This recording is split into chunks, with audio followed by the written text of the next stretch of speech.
KVS Haridas, ഇനി ഞാൻ വരാം. ശ്രീ KVS ഹരിദാസ്, ഇന്നിപ്പോൾ ഗവർണറുടെ നയപ്രഖ്യാപന പ്രസംഗം അവസാനത്തെ ഒരു ഖണ്ഡിക മാത്രം വായിക്കുന്ന 77 സെക്കൻഡുള്ള ഒരു കാര്യം, ഒരു നടപടി മാത്രമായി മാറിയത് സംസ്ഥാന സർക്കാരിനേറ്റ കനത്ത തിരിച്ചടിയാണെന്നാണ് BJPയുടെ സംസ്ഥാന അധ്യക്ഷൻ പ്രതികരിച്ചത്. പ്രതിപക്ഷമാകട്ടെ, കേരളത്തിലെ പ്രതിപക്ഷമാകട്ടെ, ഇത് നിയമസഭയോടും ഭരണഘടനയോടുമൊക്കെ അനാദരവ് കാട്ടിക്കൊണ്ടുള്ള ഗവർണറുടെ നടപടിയാണെന്ന് വ്യാഖ്യാനിച്ചു. സർക്കാരിന് ഈ കാര്യത്തിൽ ഒരു പരാതിയുമില്ല. പക്ഷേ ഇത് ഗവൺമെൻറ്റിനേറ്റ തിരിച്ചടിയാണെന്ന് BJP പറയുമ്പോൾ തന്നെയാണ് ഇത് സർക്കാരും ഗവർണറും തമ്മിൽ BJPയുടെ കേന്ദ്ര നേതൃത്വത്തിൻ്റെ ഇടപെടലോട് നടന്നിട്ടുള്ള ഒത്തുതീർപ്പാണ് എന്ന ഗുരുതരമായ ഒരു രാഷ്ട്രീയ ആക്ഷേപം പ്രതിപക്ഷം മുന്നോട്ട് വയ്ക്കുന്നത്. അതിന് അങ്ങനെ ഒരു ആക്ഷേപം യുക്തിപരമായി അവതരിപ്പിക്കാൻ വേണ്ടി ശ്രമിക്കുകയായിരുന്നു BRM ഷിഫർ. കാരണം അതിൽ അദ്ദേഹം പറഞ്ഞ ഒരുപിടി കാര്യങ്ങൾ, ഈ കഴിഞ്ഞിട്ടുള്ള സീരിയസ് ആയിട്ടുള്ള കാര്യങ്ങളൊക്കെ, ഇപ്പോൾ ഏറ്റവും ഒടുവിൽ മുഖ്യമന്ത്രിയുടെ മകൾക്കെതിരെയായിട്ടുള്ള എൻഫോഴ്സ്മെൻറ്റ് ഡയറക്ടറേറ്റ് അന്വേഷണം വരെയുള്ള കാര്യങ്ങളിൽ അതിൻ്റെ നിഴൽപ്പാടുകളുണ്ട് എന്നാണ് ആക്ഷേപം. BJPക്ക് ഇത് രണ്ടിനും പ്രതിരോധം തീർക്കേണ്ട അവസ്ഥയാണല്ലോ. അല്ല ഗോപി, ഞാൻ പ്രകാശ് മാഷും എൻ്റെ സുഹൃത്ത് ഷഫീറും പറയുന്നത് ശ്രദ്ധിക്കുകയായിരുന്നു. ഒരു കാര്യം ആദ്യമേ പറയട്ടെ, ഇത്തരത്തിൽ 77 സെക്കൻഡിൻ്റെ പ്രസംഗം നടത്തി അവിടെ നിന്ന് ഇറങ്ങിപ്പോകണമെന്ന് സാധാരണ നിലയ്ക്ക് ഒരു ഗവർണറും ആഗ്രഹിച്ചിട്ടുണ്ടാവില്ല. പക്ഷെ ദൗർഭാഗ്യവശാൽ ആ എഴുതി വച്ചിട്ടുള്ള നയപ്രഖ്യാപന പ്രസംഗം എന്ന് പറയുന്ന രേഖ മുഴുവൻ വായിക്കുന്നത് അബദ്ധജടിലമാണ് എന്ന് മിക്കവാറും ഗവർണർ ചിന്തിച്ചിട്ടുണ്ടാകും എന്നാണ് എന്നെ പോലുള്ളവർ കരുതുന്നത്.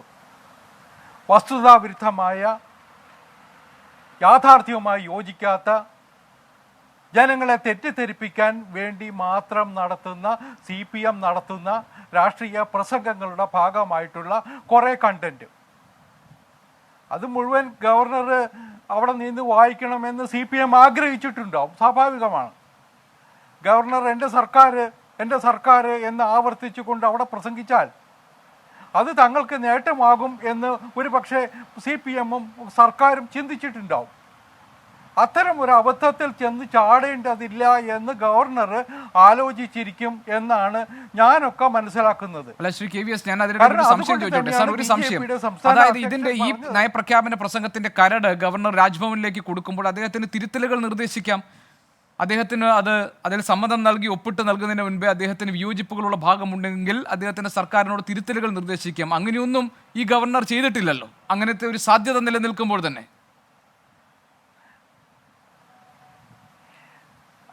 ഇതൊക്കെ ശരിയാണ് ഗോപി, ഇതൊക്കെ ശരിയാണ്. മുൻകാലങ്ങളിൽ നമ്മൾ കണ്ടിട്ടില്ലേ ഇതിനേക്കാൾ, ഇപ്പോൾ ഷഫീർ തന്നെ സൂചിപ്പിച്ചല്ലോ, ഇതിനേക്കാൾ അപകടകരമായ പ്രസ്താവനകൾ ഉൾക്കൊള്ളുന്ന നയപ്രഖ്യാപന പ്രസംഗങ്ങൾ ഉണ്ടായിട്ടില്ലേ?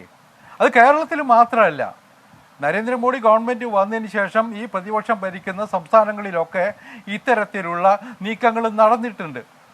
ഇവിടെ ഗവർണർ ഏതായാലും ഒരു കാര്യം തീരുമാനിച്ചു, ഇതിൽ അവസാനത്തെ ഒരു ഖണ്ഡിക മാത്രം പ്രസംഗിച്ചാൽ മതി. അത് ഒരു സംശയം വേണ്ട, അദ്ദേഹത്തെ കൊണ്ട് ഇത് മുഴുവൻ പ്രസംഗിപ്പിക്കണം എന്ന് ആഗ്രഹിച്ച CPM-നേറ്റ ഈ സർക്കാരിനേറ്റ കനത്ത ആഘാതം തന്നെയാണ്. രണ്ടാമത്തെ ഒരു കാര്യം നമ്മളൊക്കെ മനസ്സിലാക്കേണ്ടത്, സർക്കാരിൻ്റെ നയപ്രഖ്യാപന പ്രസംഗമാണിത്. അതിന് കുറേ യാഥാർത്ഥ്യം ഉണ്ടാകണ്ടേ, കുറേ വസ്തുതകൾ ഉണ്ടാവണ്ടേ? എന്തിന് ഇന്നത്തെ കേരളത്തിലെ സ്ഥിതിഗതികളുടെ ഒരു ചെറിയ ചിത്രമെങ്കിലും ഉണ്ടാവണ്ടേ? സാമ്പത്തികമായിട്ട് കെടുകാര്യസ്ഥതയിൽപ്പെട്ട് എന്താ പറയുക, ഖജനാവ് കാലിയായിട്ടുള്ള ഒരു ദുരവസ്ഥ ഒരു ഭാഗത്ത്, ആ സ്കൂളുകളിൽ ഉച്ചക്കഞ്ഞി പോലും അടങ്ങുന്ന മറ്റൊരു ദുരവസ്ഥ, ആശുപത്രികളിൽ മരുന്ന് കിട്ടാത്ത അവസ്ഥ സർക്കാർ ആശുപത്രികളിൽ, അതുപോലെ എന്തെല്ലാം നമ്മുടെ പൊതുമരാമത്ത് രംഗത്ത് ഒരു സാധാരണക്കാരന് യാത്ര ചെയ്യുന്ന ഒരു റോഡിൻ്റെ റിപ്പയർ നടന്നിട്ട് കാലം കുറയായില്ലേ? ഇതുപോലെ ഒരുപാട് ഞാൻ അതിൻ്റെ വിശദാംശങ്ങളിലേക്ക് കടന്നാൽ അത് തന്നെ വേണം കുറേ സമയം. അങ്ങനെ ഒരു ദുരന്ത ഭൂമിയായിട്ട് കേരളം മാറിയിട്ടിരിക്കുന്ന സ്ഥിതിയിൽ ഞാൻ ചോദിക്കുന്നത്, ഈ നയപ്രഖ്യാപന പ്രസംഗത്തിലേക്ക് ഗവർണർ വരുന്നതിന് മുൻപേ ഗവർണറും ഗവൺമെന്റും തമ്മിലുള്ള ബന്ധം എത്രത്തോളം വഷളായിരുന്നുവെന്ന് നമ്മൾ കണ്ടതാണല്ലോ. തെരുവിലുണ്ടായിട്ടുള്ള, നഗരത്തിലുണ്ടായിട്ടുള്ള പ്രകടനങ്ങൾ, റോഡിൽ എഴുതി വെച്ച മുദ്രാവാക്യങ്ങൾ, യുവജന സംഘടനകൾ തീർത്ത പ്രതിരോധം, അദ്ദേഹത്തിനെതിരെ നടത്തിയിട്ടുള്ള പരാമർശങ്ങൾ, അദ്ദേഹം ആക്രോശിച്ചുകൊണ്ട് ഇടപെട്ടത്, ഇങ്ങനെ സർക്കാരിനും ഗവർണർക്കുമെതിരെ ഉണ്ടായിരുന്ന വികാരം എന്താണ്, ആ ബന്ധം എത്രത്തോളം വഷളായിരുന്നു എന്നൊക്കെ കേരളത്തിൻ്റെ സാമാന്യ ജനത നേരിട്ട് കണ്ട് മനസ്സിലാക്കിയിട്ടുള്ളതാണ്. അങ്ങനെ ഇരിക്കുന്ന ഘട്ടത്തിലാണല്ലോ നയപ്രഖ്യാപനം വരുന്നത്. അവിടെ ഗവർണറെ വിമർശിക്കുന്ന ഒന്നും തന്നെ ആ നയപ്രഖ്യാപന പ്രസംഗത്തിൽ ഉൾപ്പെടാതെ പോയത്. ഇപ്പോൾ താങ്കൾ പറഞ്ഞു ഇത് സർക്കാരിനേറ്റ തിരിച്ചടിയാണ്. ഏതാ ഒറ്റ ഖണ്ഡിക മാത്രം വായിച്ച് 77 സെക്കൻഡിൽ ഈ പ്രസംഗം അവസാനിപ്പിച്ചത് സർക്കാരിനുള്ള തിരിച്ചടിയാണെന്ന്. പക്ഷേ സർക്കാരിൻ്റെ ഭാഗത്തുനിന്നുള്ള പ്രതികരണം താങ്കൾ ശ്രദ്ധിച്ചില്ലേ? അവിടെ പ്രകാശം മാസ്റ്റർ പറയുന്നത് വളരെ പക്വതയോടുകൂടി ഭരണഘടനാ സ്ഥാപനമായ ഗവർണറോട് ഇടതുപക്ഷ ജനാധിപത്യ മുന്നണി സർക്കാർ പെരുമാറിയിരിക്കുന്നു എന്ന അവകാശവാദം അദ്ദേഹത്തിനുണ്ട്. തെരുവിൽ കണ്ട പോരാട്ടത്തെ ഒരു ലാഞ്ചന പോലും ഈ നയപ്രഖ്യാപന പ്രസംഗത്തിൽ ഉണ്ടായില്ല. അത് BJPയോട് ഏതെങ്കിലും തരത്തിൽ ഈ സർക്കാർ സന്ധി ചെയ്തു എന്തിൻ്റെ ലക്ഷണമാണെന്ന് താങ്കൾ കരുതുന്നുണ്ടോ? കാരണം അതാണല്ലോ പ്രതിപക്ഷത്തിൻ്റെ പ്രധാനപ്പെട്ട ആരോപണം. അല്ലെങ്കിൽ ഇങ്ങനെയല്ലല്ലോ ഒരു നയപ്രഖ്യാപന പ്രസംഗം വേണ്ടത്. അല്ല ഗോപി, CPM പല സമയത്തും പല അടവ് നയങ്ങളും എടുത്തിട്ടുണ്ട്. ഇപ്പം കാലിക്കറ്റ് സർവകലാശാലയിൽ നമ്മൾ കണ്ടതല്ലേ എന്തെല്ലാം സംഭവങ്ങൾ നടന്നു. അതിനുശേഷം ഗവർണർ പോയ എല്ലാ സ്ഥലത്തും കരിങ്കൊടിയുമായിട്ട് നിന്നിരുന്നത് ആരാ? SFIക്കാരല്ലേ? അത് CPM അറിയാതെയാണോ? ഇപ്പോൾ ഗോപി തന്നെ അതിൻ്റെ ചരിത്രം മുഴുവൻ വിശദീകരിച്ചല്ലോ. ഇതൊക്കെ CPM അറിയാതെയാണോ? അപ്പോൾ ഇന്നലെ വരെ ഗവർണറെ കാണുമ്പോൾ അട്ടഹസിക്കുകയും ആക്ഷേപിക്കുകയും അപലപിക്കുകയും അദ്ദേഹത്തിനെതിരായിട്ട് കരിങ്കൊടി കാട്ടുകയും ഒക്കെ ചെയ്തവർ ഇന്നിപ്പോൾ നിയമസഭയ്ക്കകത്ത് കുറച്ചുകൂടി മാന്യത കാണിക്കണം എന്ന് തീരുമാനിച്ചുമെങ്കിൽ അതൊരു നല്ല കാര്യമാണ് എന്ന് നമുക്കൊക്കെ വേണമെങ്കിൽ അംഗീകരിക്കാം. പക്ഷേ അത് ഈ വസ്തുതകളോട് യോജിക്കുന്നതാണോ? അത് CPMൻ്റെ സാധാരണ ഈ അടവ് നയത്തിൻ്റെ ഭാഗമാണോ? ഇതൊന്നും ഞങ്ങൾക്കറിയില്ല. പിന്നെ ഷഫീർ പറഞ്ഞ പോലെ തൃശ്ശൂരെ സീറ്റിന് വേണ്ടിയുള്ള സന്ധി. എൻ്റെ ഷഫീറെ, ഒരു കാര്യം നമുക്കൊക്കെ അറിയാം. കേരളത്തിലും നിങ്ങളും അവരും CPMുമായിട്ടുള്ള ചങ്ങാത്തത്തെക്കുറിച്ചൊക്കെ പറയേണ്ടി വരുന്നത് ദുഃഖകരമാണ്. ഈ ദേശീയ തലത്തിൽ നിങ്ങൾ ഒറ്റക്കെട്ടല്ലേ? നിങ്ങൾ ത്രിപുരയിലും ബംഗാളിലും കഴിഞ്ഞ തെരഞ്ഞെടുപ്പുകളിൽ ഒന്നിച്ചല്ലേ മത്സരിച്ചേ? കൈകോർത്തുകൊണ്ടല്ലേ മത്സരിച്ചേ? ഈ കളിയേക്കാവള കഴിഞ്ഞാൽ, തിരുവനന്തപുരത്തുകാരനാണല്ലോ ഷഫീർ, കളിയേക്കാവള കഴിഞ്ഞാൽ നിങ്ങളും CPMും ഒന്നിച്ച് കഴിഞ്ഞ തവണ CPMകാർ മത്സരിച്ചത് സോണിയാഗാന്ധിയുടെ ഫോട്ടോയും കൂടി വെച്ചിട്ടാ. കോൺഗ്രസ്സുകാർ മത്സരിക്കുമ്പോൾ CPMൻ്റെ കൊടിയും പിടിച്ചിട്ടുണ്ടാവണം. ഇതല്ലേ തമിഴ്നാട്ടിൽ കണ്ടത്? ഇങ്ങനെ ദേശീയ തലത്തിലും സംസ്ഥാനത്തിലും ഒക്കെ ഒന്നിച്ച് കൈകോർത്ത് നീങ്ങുന്ന രണ്ട് പാർട്ടിയുടെ നേതാക്കന്മാർ കേരളത്തിൽ വന്നിട്ട് BJPയും CPMും തമ്മിലാണ് സഖ്യം എന്ന് പറഞ്ഞാൽ ഇതൊന്നും ആരും വിശ്വസിക്കാൻ പോകുന്നില്ല. കേരളത്തിൽ ഞങ്ങൾ തിരിച്ച് ഷഫീറും കുറെ കാര്യങ്ങൾ പറഞ്ഞല്ലോ. അതായത് തെരുവിൽ പോരാട്ടം, പക്ഷേ സഭയ്ക്കകത്ത് വളരെ മാന്യമായ പെരുമാറ്റം. ഗവർണർ 77 മിനിറ്റിൽ സെക്കൻഡിൽ പ്രസംഗം അവസാനിപ്പിക്കുമ്പോഴും അത് മതി, ഈ സർക്കാരിൻ്റെ അന്തസത്ത ഉൾക്കൊള്ളുന്ന കാര്യങ്ങളൊക്കെ ഗവർണർ വായിച്ചിട്ടുണ്ട്, അത് മതി എന്ന സർക്കാരിൻ്റെ നിലപാട്. പിന്നെ പ്രധാനമന്ത്രി വരുമ്പോൾ സ്വീകരിക്കാൻ വേണ്ടി മുഖ്യമന്ത്രി ചെന്നത്, മുഖ്യമന്ത്രിയുടെ മകൾക്കെതിരായിട്ടുള്ള അന്വേഷണം സംബന്ധിച്ച കാര്യങ്ങൾ നടക്കുമ്പോൾ മയപ്പെട്ട നിലപാട് സ്വീകരിക്കുന്നു എന്ന് തുടങ്ങി കേന്ദ്ര സർക്കാരിനെതിരായിട്ടുള്ള വലിയ ജനകീയ പ്രതിഷേധ പ്രക്ഷോഭങ്ങൾക്കുമൊക്കെ നേതൃത്വം കൊടുക്കുമെന്ന് പറയുന്നു. പക്ഷേ ഡൽഹിയിലെ ഫെബ്രുവരി 8 നടക്കാൻ പോകുന്നത് ഒരു ഭരണഘടനാ സംരക്ഷണ സമ്മേളനമായി മാറുന്നു. അപ്പോൾ ഈ മാറ്റങ്ങളൊക്കെ തന്നെ ഏതൊക്കെയോ തരത്തിലുള്ള ഒരു അനുനയ നീക്കത്തിൻ്റെ, ഒരു ഒത്തുതീർപ്പിൻ്റെ, ഒരു കൊടുക്കൽ വാങ്ങലിൻ്റെ സാഹചര്യങ്ങൾ സൃഷ്ടിക്കുന്നുണ്ട് എന്ന ആക്ഷേപം മറുഭാഗത്തുമുണ്ട് പ്രതിപക്ഷത്തിന് കേരളത്തിൽ. അല്ല ഗോപി ഒരു മിനിറ്റ് ഗോപി, ഞാനൊരു കാര്യം പറയാം. ഒരു അഴിമതി കേസിലും ഒരു തട്ടിപ്പ് കേസിലും ഒരു വിട്ടുവീഴ്ചയും നരേന്ദ്രമോദി സർക്കാരിൽ നിന്നുണ്ടാകാൻ പോകുന്നില്ല. അത് നരേന്ദ്രമോദിയുടെ പ്രഖ്യാപിത നിലപാടാണ്. 0 ടോളറൻസ് ടു കറപ്ഷൻ എന്നതാണ് മോഡി ഗവൺമെൻറ്റിൻ്റെ പ്രഖ്യാപിത നിലപാട്. അതുകൊണ്ട് ഞാൻ ഓരോ കേസിൻ്റെ വിശദാംശങ്ങളിലേക്കൊന്നും ഞാൻ കടക്കുന്നില്ല. പക്ഷേ ഗവൺമെൻറ്റിൻ്റെ നിലപാട് അതാത് ഏജൻസികൾക്ക് സ്വതന്ത്രമായിട്ട് അന്വേഷിക്കാം, അവർ നടപടികളെടുക്കാം. അതിൽ ഒരു ഗവൺമെൻറ്റോ ഒരു മന്ത്രിയോ ഒരു ഉദ്യോഗസ്ഥനോ ആവശ്യമില്ലാതെ ഇടപെടുന്ന പ്രശ്നമേ ഇല്ല. നിയമത്തിൻ്റെ വഴിയേ പോകും. അല്ല, പക്ഷേ ഹരിദാസ്, ഞാൻ ഇടയ്ക്കൊന്ന് ചോദിച്ചോട്ടെ, സ്വർണ്ണക്കടത്ത് കേസ് എവിടെ എത്തി? ലൈഫ് മിഷനുമായി ബന്ധപ്പെട്ട പരാതികളിൽ കേന്ദ്ര ഏജൻസികൾ നടത്തുന്ന അന്വേഷണം എവിടെ എത്തി? ലാവ്ലിൻ കേസ് നിരന്തരം മാറ്റിവെക്കപ്പെടുന്നതിന്റെ പിന്നാമ്പുറത്ത് എന്താണ്? പിന്നെ ഇതാ ഇപ്പോൾ ഈ പറയുന്ന മുഖ്യമന്ത്രിയുടെ മകൾക്കെതിരെ ഉയർന്നു വന്ന ആരോപണങ്ങളിൽ CBIയും എൻഫോഴ്സ്മെന്റ് ഡയറക്ടറേറ്റിന്റെയും ഒക്കെ അന്വേഷണമാകാമെന്ന് ROCയുടെ ശുപാർശ ഉണ്ടായിട്ടും കമ്പനികാര്യ മന്ത്രാലയത്തിലെ 4 പേരെ വെച്ച് ഈ ഏപ്രിൽ മാസത്തോടുകൂടി പൂർത്തിയാകുന്ന ഒരു അന്വേഷണം പ്രഖ്യാപിക്കപ്പെട്ടതിന് പിന്നിൽ മറ്റെന്ത് താല്പര്യം? ഇങ്ങനെയുള്ള ധാരാളം ചോദ്യങ്ങൾ ഉത്തരം കിട്ടാതെ പിന്നാമ്പുറത്തുണ്ട്.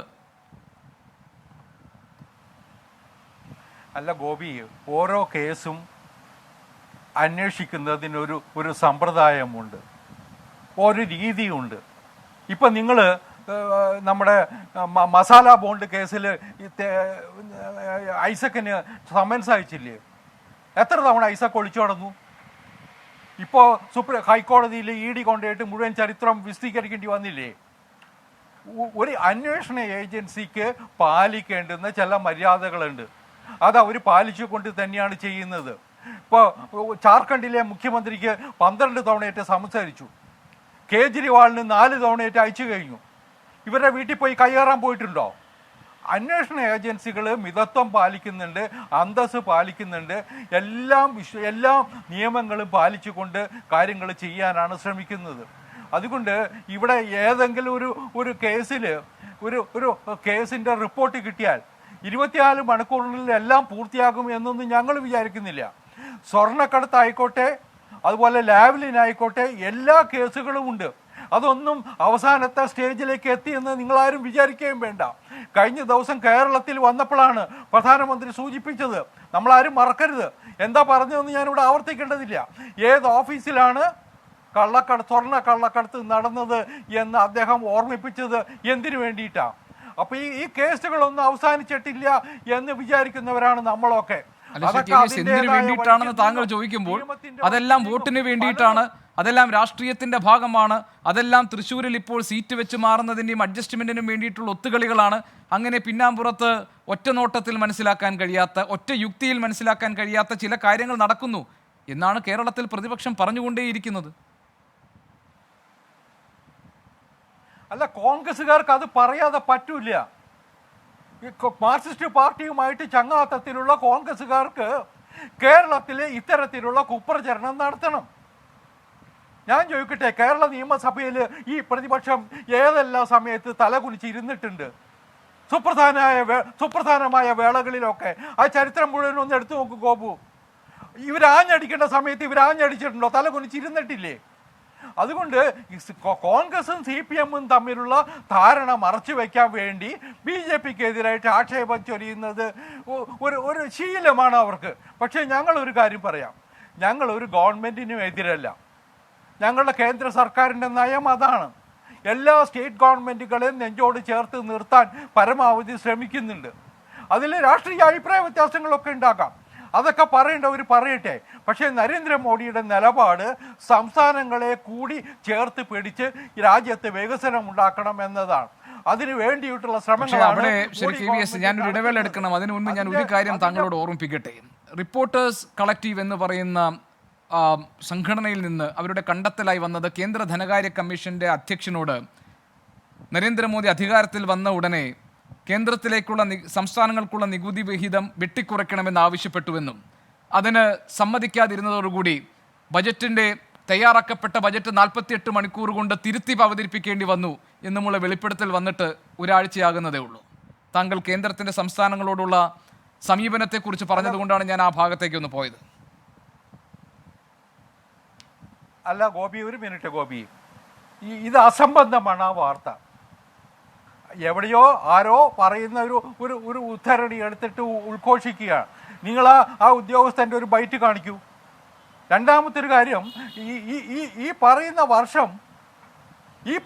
വർഷമല്ലേ സ്റ്റേറ്റുകൾക്കുള്ള വിഹിതം കൂടിയത് 42% വർദ്ധിച്ചത്? അത് മോഡി ഗവൺമെൻറ്റിൻ്റെ കാലഘട്ടത്തിലല്ലേ? ആ വസ്തുത എന്താ നിങ്ങൾ മറക്കുന്നേ? മൻമോഹൻ സിംഗിൻ്റെ ഗവൺമെൻറ്റിൻ്റെ കാലത്ത് നിന്ന് മാറി മോഡി ഗവൺമെൻറ് വന്നതിന് ശേഷമുള്ള കാലഘട്ടത്തിലല്ലേ സംസ്ഥാനങ്ങൾക്കുള്ള വിഹിതം 42% വർദ്ധിച്ചത്? അതെന്താ മറന്നു പോകുന്നത്? അതുകൊണ്ട് അങ്ങനെ ഒരു തീരുമാനം മോഡി എടുത്തിരുന്നെങ്കിൽ അത് നടപ്പിലാക്കാനുള്ള ചങ്കൂറ്റവും ധൈര്യവുമുള്ള ആളാണ് മോഡി. എന്തെങ്കിലുമൊക്കെ പറഞ്ഞ് ചില അപഖ്യാതികൾ അങ്ങനെ സാങ്കേതികമായി നടപ്പാക്കാൻ പറ്റില്ലല്ലോ സർ. ഭാഗമാണത് സംസ്ഥാനങ്ങൾക്കുള്ള വിഹിതം സംബന്ധിച്ച കാര്യങ്ങൾ തീരുമാനമെടുക്കേണ്ടത് ധനകാര്യ കമ്മീഷനാണല്ലോ. പ്രധാനമന്ത്രിക്ക് ആ കാര്യത്തിൽ അദ്ദേഹത്തിന് ആ നിർദ്ദേശങ്ങൾ സ്വീകരിക്കുകയേ വഴിയുള്ളൂ. അതെ, അത് നടപ്പിലാക്കിയല്ലോ. 42% കൊടുക്കണമെന്ന് ധനകാര്യ കമ്മീഷൻ പറഞ്ഞത് അതേപോലെ നടപ്പിലാക്കിയ സർക്കാരല്ലേ ഇത്? എവിടെയെങ്കിലും വീഴ്ച കാണിച്ചോ? പിന്നെ എന്താ ഈ കുപ്രചരണത്തിന്റെ അടിസ്ഥാനം? മോഡിയെ അധിക്ഷേപിക്കാൻ വേണ്ടിയിട്ട് എന്തെങ്കിലും പറഞ്ഞു നടക്കേണ്ടവർക്ക് പറയാം. പക്ഷെ ഇതൊക്കെ ഈ ഒരു ഇടതുപക്ഷ കമ്മ്യൂണിസ്റ്റ് മീഡിയയുടെ സൃഷ്ടികളാണ്. അതിൻ്റെ കൂടെ കുറെ കോൺഗ്രസ്സുകാരും കൂടിയിട്ടുണ്ടാവും, അത്രയേ ഉള്ളൂ. ശരി, ഏതായാലും റിപ്പോർട്ടേഴ്സ് കളക്റ്റീവ് പുറത്തു കൊണ്ടുവന്ന വാർത്തയാണ് എന്ന് വല്ല പരിണതപ്രജ്ഞനായ ഒരു മാധ്യമപ്രവർത്തകൻ നിലയിൽ താങ്കളെ ഞാൻ ഓർമ്മിപ്പിക്കേണ്ടതില്ലല്ലോ.